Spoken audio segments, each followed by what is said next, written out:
Hello, geometry class. How are you doing today?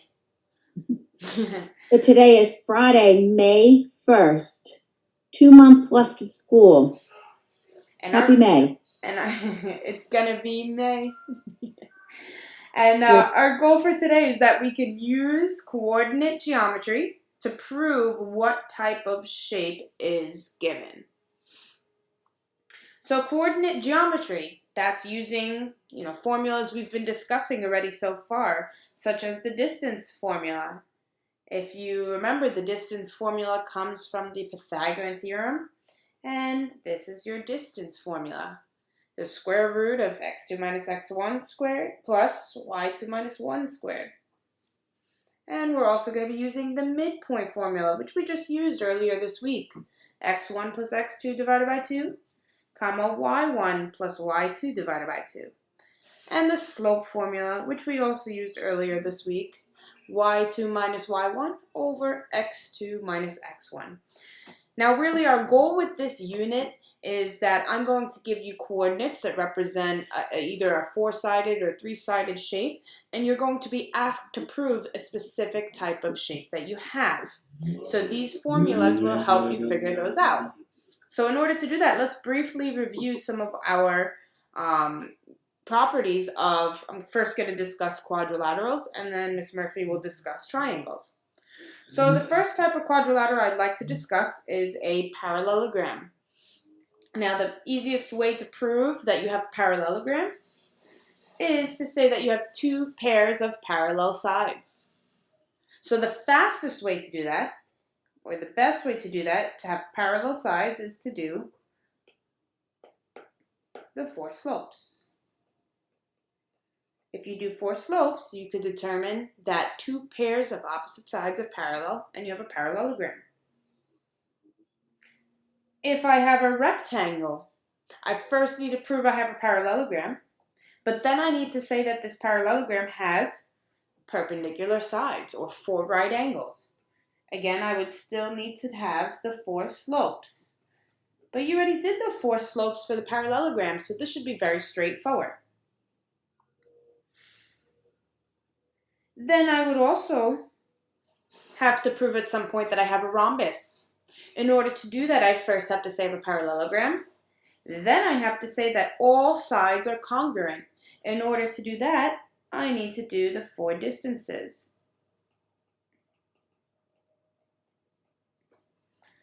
As Mrs. Talhami is going through this, I really want you to stop and think.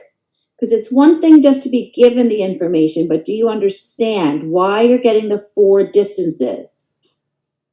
Think about the word congruent. If the sides are congruent, doesn't that mean that they have the same length? And length is a measure of distance. And then we know that parallel and perpendicular talks about the slopes. Right? So keep those ideas in mind as you're being given this beautifully organized information. And then the last parallelogram you can be asked to prove is a square. Now, if you remember, the square has all the properties of a parallelogram, a rectangle, and a rhombus. So you'd have to prove that all sides are congruent and that they have perpendicular sides. So you'd have to do both the four distances, and you would have to do four slopes. So what you'll come to notice is that we're constantly using the distance formula and the slope formula. So keep that in the back of your mind because we're going to reference that in just a little bit. I'm wondering, Mrs. Talhami, do you think our students, if we ask them right now to draw a rhombus, that they'd all be able to draw a rhombus with the markings in it? That's a great question. I think some of them can. Here, let's do a little Remember, a rhombus is a tilted square. So that's your parallelogram. This is more like the rhombus. This is Hopefully you can't hear those lawn people outside, Mrs. Talhami. They seem to just want to continue. their Well, work, even though there's nothing to blow away anymore. well, it is the springtime. That's usually the best time you can get your lawn ready for the summer. But no, Yeah. it's not that strong. I can hear you properly. Good. So there are little sketches of what the shapes look like, just to remind you. Okay. The next kind of quadrilateral I'd like to discuss, if you remember, is a trapezoid. Now remember, the difference between a parallelogram and a trapezoid is that a parallelogram has two pairs of opposite sides parallel, while a trapezoid only has one pair of opposite sides parallel. So in order to prove that parallel, we need to do four slopes again, just to show that we only have one pair of opposite sides parallel. Then if I want to prove that it's an isosceles trapezoid, I need to make sure that the non-parallel sides, so here I'm going to give you a shape of a trapezoid real quick here. So here's a trapezoid. Notice that these are the parallel sides. To prove that it's isosceles, these non-parallel sides need to be congruent. So that's doing the distance formula. But notice, if I already know which sides are the non-parallel ones, I would only have to do two distances. And then the last quadrilateral we've discussed is a kite. You will probably not have to prove that you have a kite here, but in order to do that, you need to have two pairs of consecutive sides congruent. So let's do a little sketch to remind you what that kite looks like. So here are two consecutive congruent sides, and then here are the other two consecutive congruent sides. Speaking of kites, Mrs. Talhami, the springtime is a great time to go fly a kite at the ocean. It's probably something you're allowed to do because not too many people congregate within 6 feet of each other at the ocean right now. Yeah, I've seen a few people fly some kites, especially on those really windy days at the park. So really, that's your review of quadrilaterals. It's a little overwhelming, but I promise you, we will have a trick in just a bit. So let's continue. So pause the video as needed. Write down or take a picture with your phone these notes so that you can refer back to them as we do the practice problems. Okay. So we have now triangles to discuss. Let's just look at the words. Equilateral, which is also equiangular. If you have three equal sides, you also have three equal angles. 60, 60, 60, right? And we have isosceles. And I remember Mrs. Talhami in class used to point to her two eyes, isosceles, to remind you that you have two congruent sides. Scalene, well, they had no congruent sides.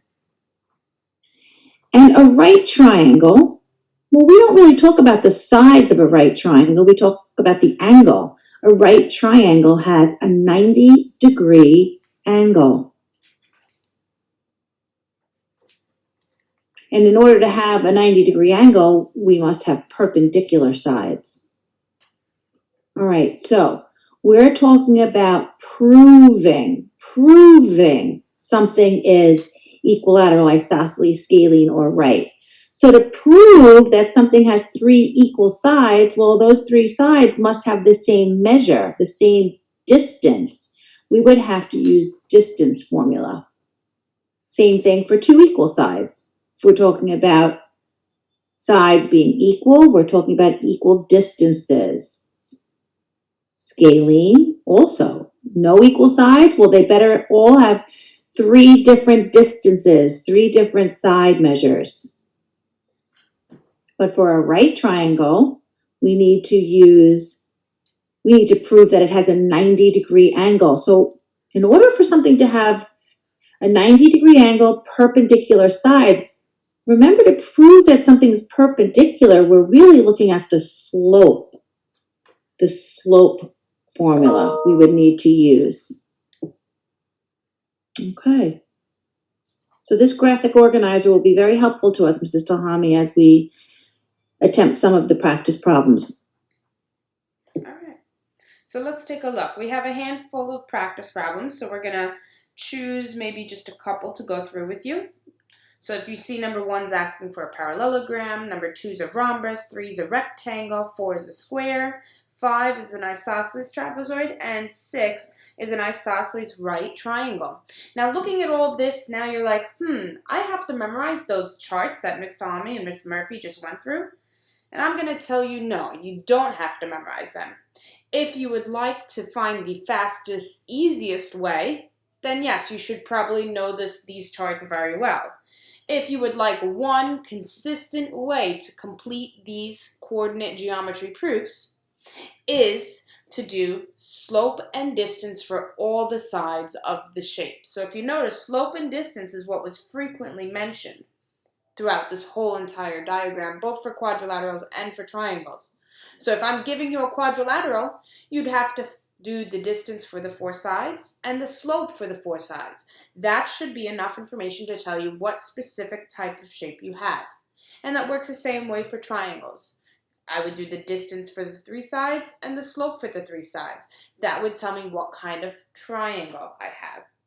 So it sounds to me, Mrs. Talhami, like there is a bit of work to be done here. Yes. And I would suggest taking out a nice clean sheet of paper so you have space to write in. You know, Mrs. Talhami has her special iPad. She can shrink things down and make it fit. But you might want to give yourself the space that's needed. Read the question on one, maybe on your computer, and do the work on a separate sheet. So let's pick one. Would you like to pick number 3, Mrs. Talhami, a rectangle? Sure. Okay, so let's try number 3. The vertices, remember those are the corners, of quadrilateral ABCD are 0, 2, 4, 8, 7, 6, 3, 0. Show that ABCD is a rectangle. Now, I'm going to do a little quick sketch on the side here. If I have a rectangle and it's A, B, C, D, there are 4 sides. AB, BC, CD, and DA. It's very nice to draw a diagram so that you don't get confused and think that AC, which is this line right here, is one of the sides, because it is not. It is actually one of the diagonals. So I'm actually going to write AB, BC, CD, and DA. And next to those letters, I'm actually going to write the coordinates so I don't have to keep looking up at the top of the problem. It actually organizes your work very well. So I have for AB is 0, 2, and B is 4, 8. Then B is 4, 8, and C is 7, 6, and C is 7, 6, and D is 3, 0, and then D is 3, 0, and A is 0, 2. So this is a nice way to organize your work before you do the distances and the slopes for all 4 of those sides. So absolutely. So I'm going to do the distance formula first. So we're really going to try to prove, Mrs. Talhami, that AB and DC or CD have the same distance. Say that again, A, B, and DC, correct? Correct. Yes, that is our first part here. Okay. All right, so I'm actually just going to go straight to putting the whole entire inside the radical in my calculator, just as I see it. And I get 52. Yes.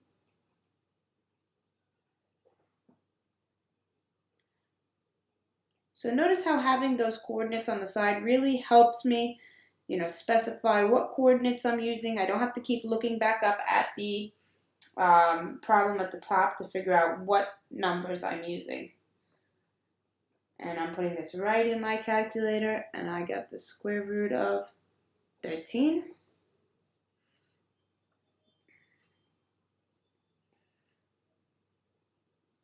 So if this really is going to be a rectangle, I'm hoping, Mrs. Talhami, that I see those numbers repeated. It should. Let's see. 3 squared. Yep, this one's the square root of 52. So far, so good.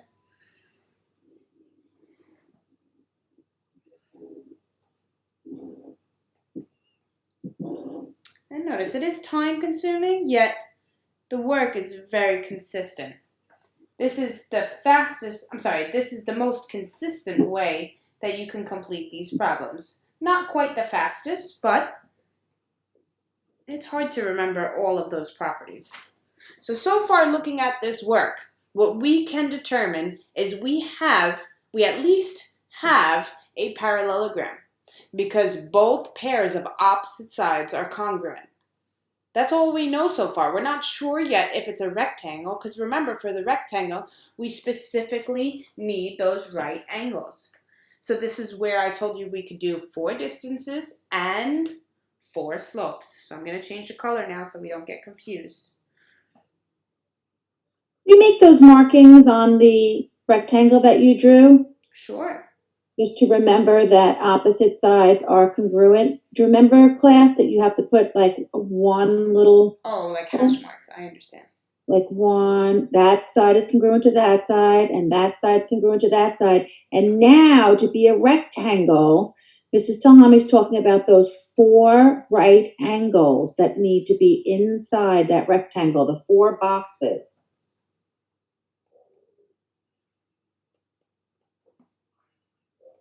So Mrs. Talhami is applying the slope formula. Just making sure I have enough room here. I agree with Miss Murphy. Having a separate piece of loose leaf would be a wonderful thing. So we have -6 over -4, which is a positive 3 over 2. Mm-hmm.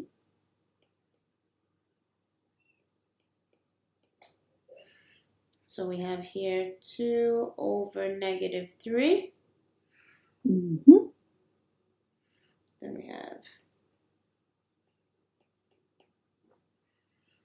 we have 6 over 4, which is 3 over 2.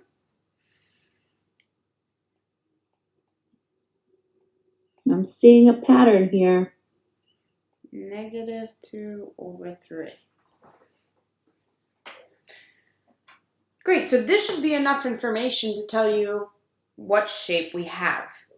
If you take a look, you actually can notice that this is a positive 3/2. This is a -2/3. What does that mean about AB and BC if one is 3/2 and the other is -2/3? It seems like those are opposite reciprocals to me, Mrs. Talhami. So that means AB and BC are perpendicular. Same thing with BC and CD. They are opposite reciprocals. There we go. Same thing here and same thing here. So we just proved that we have 4 right angles. So now all of this work mathematically is a proof. And it is a wonderful, well-organized proof. But if somebody who doesn't know geometry comes on over and takes a look, they're going to say, well, you know, this is a lot of numbers. I don't know what it really means. So the last piece, the very last piece, after you've done all the math, is you need to have a conclusion, a statement. A statement that says ABCD is a rectangle. Because. Well, why? Now, you could use any information you want here. You don't have to even use the distance, but it's a nice reference. You could have just only done the slopes. But again, for somebody who's not sure which properties to use, might as well do both. So you can say it is a rectangle because, well, let me go back up here. To prove it's a rectangle, I need to first mention that it's a parallelogram because two pairs of opposite sides are parallel. Then I can say that it's a rectangle because I have perpendicular sides. So going back to that chart is very helpful when you're writing your concluding statement. So ABC is a rectangle because it is a parallelogram with two pairs of opposite sides parallel, and